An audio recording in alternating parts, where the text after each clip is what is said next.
কংগ্ৰেছক পুনৰ তুলধুনা দিলে মন্ত্ৰী জয়ন্ত মল্ল বৰুৱাই।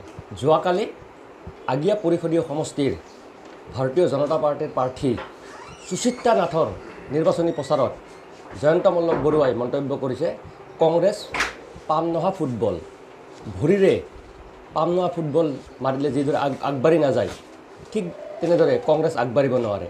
আৰু ভূপেন বৰাক লৈও তেখেতে মন্তব্য কৰিছে, ভূপেন বৰাই এবাৰ গিনিজ বুক অফ ৰেকৰ্ডত ৰেকৰ্ড কৰিব।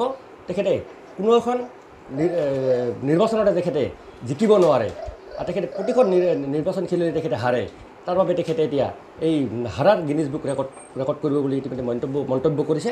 আৰু সেই প্ৰতিক্ৰিয়া ল'বলৈ মোৰ লগত উপস্থিত আছে গোৱালপাৰা কংগ্ৰেছৰ বিধায়ক AK ৰচিদ আলম ডাঙৰীয়া। তেখেতৰ পোনে কথা পাতিব বিচাৰিম।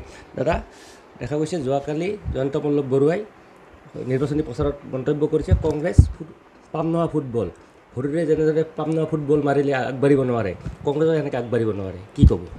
তেওঁলোক পাগল হৈছে, চব ক্ষমতা মূৰত ধৰিছে।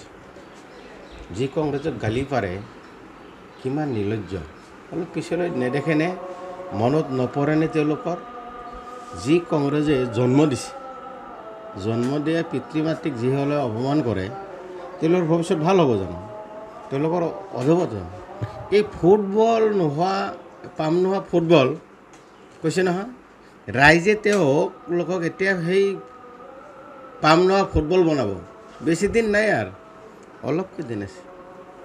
বিশ্ব ৰেকৰ্ড কোনে কৰিছে? তেওঁলোকে কৰি আছে। কৰাপশ্যনৰ বিশ্ব ৰেকৰ্ড কৰি আছে। গভৰ্ণমেণ্টৰ একদম খাটা খালী, একো নাই, ঋণৰ ওপৰত ঋণ।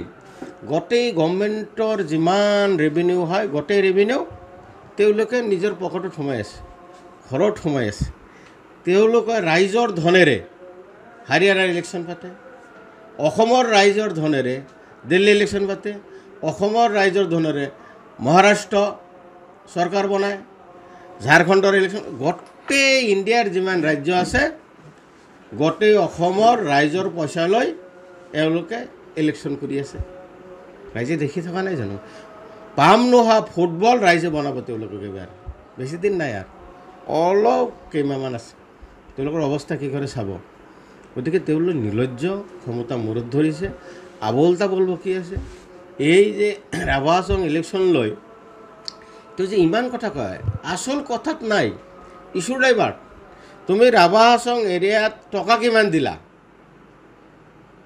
সেই টকাৰে কি কাম কৰিল, কিমান পুঁজি দিলা, ৰাভা কমিউনিটিৰ কাৰণে তোমালোকে কি কি কৰিলা, সেইবিলাক কোৱা। জোনমণি ৰাভাক হত্যাৰ গোচৰটো কি হ'ল, সেইটো কি হ'ল, সেইবিলাক কথা পাতা।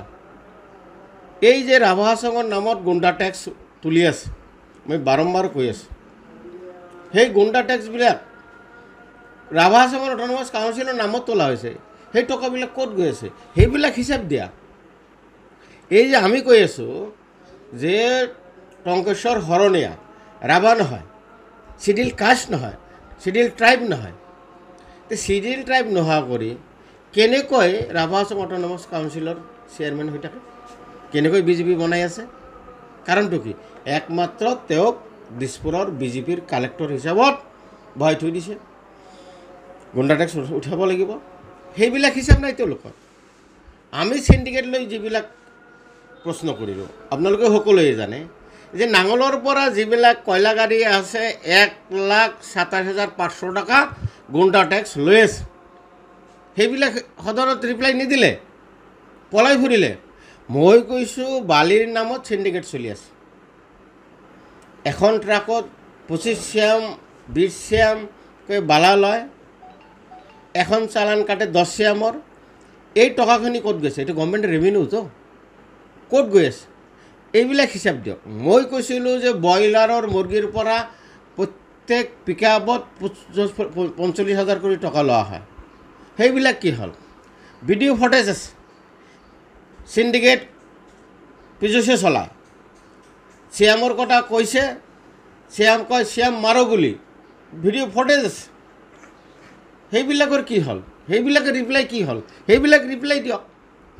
কাবাইটাৰীত GSTৰ নামত অবৈধ চিণ্ডিকেট চলি আছিল, ৰেড কৰিলে, বহুত গাড়ী ফাইন কৰালে, ক'ত গ'ল? প্ৰত্যেক ভাটাত যাওক, ভাটাৰ পৰা 1 লাখ কৰি টকা প্ৰত্যেক ভাটাই কয়লা যদি লয় 1 লাখ কৰি টকা দিব লাগে। নাম সহ কোৱা হ'ল একফালৰ পৰা। ক'ত সেইবিলাক ৰিপ্লাই নিদিয়ে। চুপাৰীৰ পৰা যে 32 টকা পাৰ কেজি লয়, সেইবিলাক কিয় জয়ন্ত মল্ল বৰুৱা নকয়? তোমাক যে জন্ম দিল, কংগ্ৰেছে তোমাক জন্ম দিল, সেই কংগ্ৰেছ দলক পাম নোহোৱা ফুটবল কৈ থাকা, বেছি দিন নাই ৰাইজে তোমালোকক পাম্প ফুটাব। Bhupen Bora Guinness book record কৰিব, হাৰা ৰেকৰ্ড কৰিব, তেখেতে কোনো এখন নিৰ্বাচনত কিন্তু জিকিব নোৱাৰে। তেখেতে এইবিলাক তেওঁৰ টেনশ্যন কিয়? এইবিলাক তেওঁৰ টেনশ্যন কিয়? ৰাইজে সিদ্ধান্ত ল'ব নহয়। তোমালোকে যে দুৰ্নীতিৰ যে বিশ্ব ৰেকৰ্ড কৰি আছা, সেইটো কিয় নোকোৱা? সেইটো কিয় নিমাত? আচল কথাত নাই। এতিয়া কোনোবা এজন জিকিব পাৰে নাপাৰে কোনো তুমি সিদ্ধান্ত নল'ব নহয়।